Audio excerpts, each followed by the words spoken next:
ಎಲ್ಲ ರೈತ ಬಂದರೆ ನಮಸ್ಕಾರ. ಇಲ್ಲಿ ನೋಡ್ರಿ, ಇದು ಗೇಕ್. ಇದು ಗೇಕ್ ನಾವು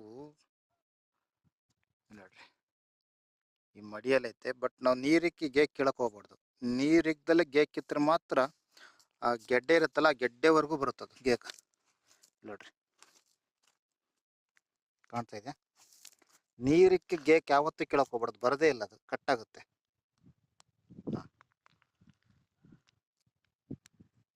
ಗೆಡ್ಡೆ ಸಮೇತ ಬರುತ್ತೆ. ನೀರಿಗ್ದಂಗೆ ಕೀಳ್ಬೇಕು ಈ ಗೇಕ್ನ.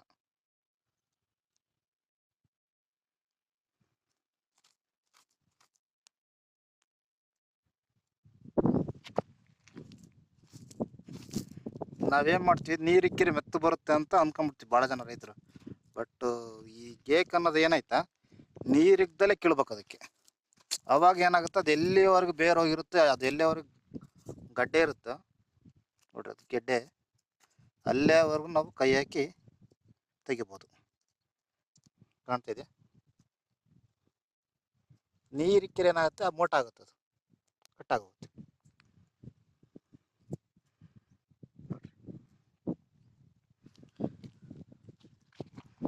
ಭಾಳ ಜನ ರೈತರು ಏನು ಮಾಡ್ಬಿಡ್ತಾರೆ, ನೀರಿಕ್ಕಿ ಇದನ್ನ ತೆಗಿಯಕ್ಕೆ ಹೋಗ್ತಾರೆ.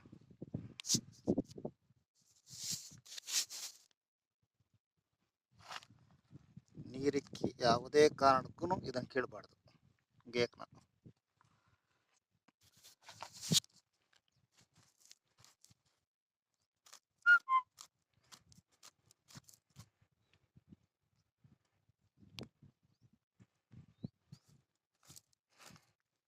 ನೋಡ್ರಿ, ಗಡ್ಡೆ ಇರುತ್ತೆ, ಆ ಗಡ್ಡೆವರೆಗೂ ಬರ್ತದೆ.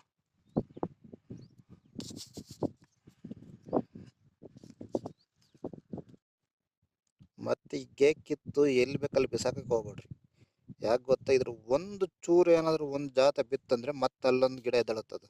ಅದು ಮತ್ತೆ ಸಾವಿರಾರು ಗಿಡ ಆಗುತ್ತದೆ. ಇಲ್ಲಿ ನೋಡ್ರಿ, ನನ್ನ ಹತ್ರ ಯಾವುದು ಇದಿಲ್ಲ, ಅದಕ್ಕೆ ನಾನು ಟವಲ್ ತೆಗೆದು ಹಾಸ್ಕೊಂಡು ಅದ್ರಾಗ ಹಾಕೊಂತಿದ್ದೀನಲ್ಲ.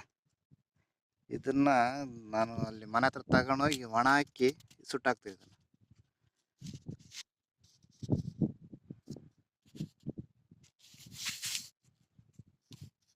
ನೋಡ್ರಿ, ಗಡ್ಡೆ ಸಮೇತ ಬಂದೈತೆ. ಯಾವತ್ತೂ ಅಲ್ಲಿ ಇದನ್ನ ನೀರಿಕ್ಕಿ ಮಾತ್ರ ಕೆಳಕ್ಕೆ ಹೋಗ್ಬಾರ್ದು ಇದನ್ನು. ಇಲ್ಲಿ ನೋಡ್ರಿ, ಕಾಣ್ತಿದೆ. ಇದು ವಿತೌಟ್ ನೀರಿದ್ದಾಗೆ ಕೇಳ್ಬೇಕು ಇದನ್ನು.